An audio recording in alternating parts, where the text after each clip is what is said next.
سلام به همه. اینجا جایی است که ریاضی برای ساده و آسان میشه و اگر هنوز سابسکرایب نکردی بزن روی سابسکرایب تا از ویدیوهای بعدی با خبر شوی. سوال داریم 10 تقسیم 1 ضرب 1 جمع 1 ضرب 1. برای حل سوال میایم اول داخل قوس ساده میسازیم و سوال ما به این صورت میشه.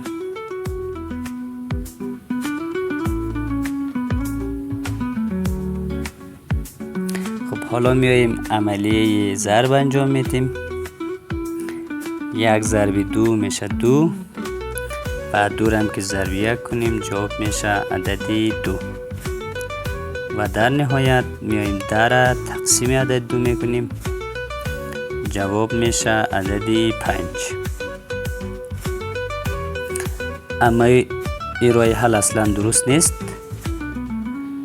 در ادامه با ما باشید تا این سوال به صورت درست و اساسی حل کنیم.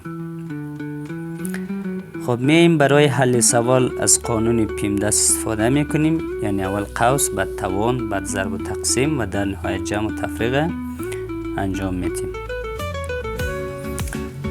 خب پس نظر به قانون اول باید قوس ساده شود و سوال بازنویسی میکنیم به این صورت. ببینید این قسمت تقسیم و ضرب داریم. نظر به قانون از طرف چپ به طرف راست اول باید اون حل شود که در ابتدا قرار داره، یعنی اول آمده باشه. پس تقسیم انجام میدیم و در نهایت 10 را ضرب 2 میکنیم میشه 20 و 20 که ضرب 1 کنیم میشه عدد 20. این راه حل کاملا درست است.